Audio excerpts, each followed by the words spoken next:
ఎల్లారెడ్డి నుంచి పోయేటోళ్ళకి ఎక్కడ కూడా ఆపరేషన్ ఆగేది లేదు.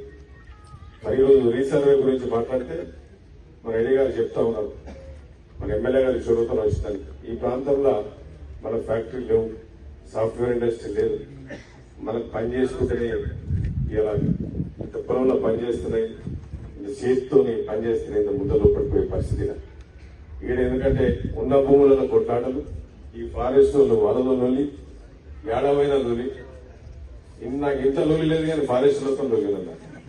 ఈ అమ్మ ఇదేం కథ, మా ఇంట్లో ఏం లొల్లి లేదు, నాకు ఏం ప్రాబ్లం లేదు, ఏదైతే నొప్పులు లేదు, నన్ను వదిలిపెట్టిన ఇంట్లోకి ఈడ ఫారెస్టులతో లొల్లి, రాజు లొల్లి, 11 గంటల లొల్లి వృద్ధులు వేస్తాయి. అంటే భూమి రాజులు గరీబోలు పాపం ఇంత చేసుకుంటారు అంటే ఈడ లొల్లి, భూముల దగ్గర లొల్లి. అందుకే మినిస్టర్ గారికి చెప్పిన మా రెవెన్యూ మినిస్టర్ గారు అసెంబ్లీలో మాట్లాడినా, అసెంబ్లీలో మీరు చూసింటారు ప్రతిసారి మైక్ పెట్టి మాట్లాడతారు, అసెంబ్లీలో మాట్లాడిన చెప్పినా ఇది చాలా ప్రాబ్లం అవుతుంది.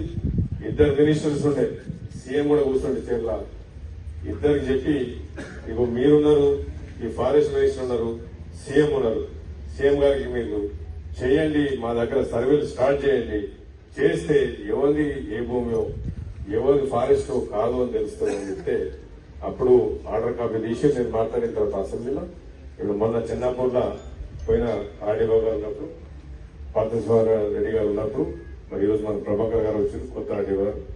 మరి ఈరోజు వారి ఆధ్వర్యంలో సీతాపల్లిలో జరుగుతామని ఎంఆర్ఓ గారు అంతకుముందు కూడా అక్కడ కూడా చిన్నాపూర్లో మన ఎంఆర్ఓ గారు చేసింది. మరి అక్కడ చిన్నాపూర్లో ఆల్మోస్ట్ మీరు చెప్పింది ఏంటంటే 90% అయిపోయినట్టే కొద్దిగా ఉంది. ఇక్కడ మా సీతాపల్లి సీన్ అంజాలు ఉన్నాం కనుక తప్పకుండా మీకు కోఆపరేషన్ ఉంటుంది.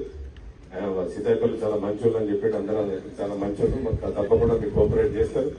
చాలా కోఆపరేట్ చేస్తే మనకేమైతుందంటే ఏది ఏ గట్టు ఏది ఏమవుతుందో ఎవరు ఫారెస్ట్ మొత్తం తెలిస్తే మనకు చాలా మంచిగా ఉంటుంది. అందుకే ఇలా ఈ ప్రోగ్రాం పెట్టాం.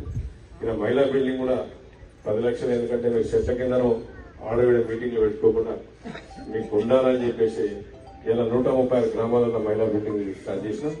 ఇలా మేము స్టార్ట్ చేసిన చాలా సంతోషం.